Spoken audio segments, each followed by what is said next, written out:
Az igazság az, hogy elértem egy olyan pontra az életemben, ahol őszintén szóval nem szeretnék a részletekbe bonyolódni. Ha van kedved beszélgetni velem, az csodás.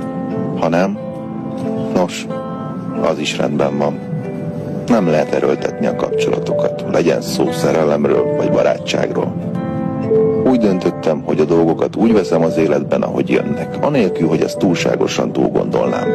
Amikor túlságosan erőltetni próbálod a dolgokat, a végén csak is magadnak ártasz. Ezt a nehezebb úton tanultam meg.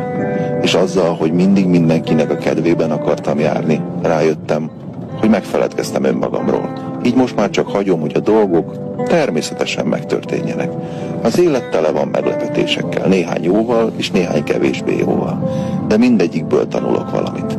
Őszintén hiszem, hogy minden okkal történik. Ha valaminek meg kell történnie, akkor az meg is fog történni. És ha nem, talán az élet valami más tervezett.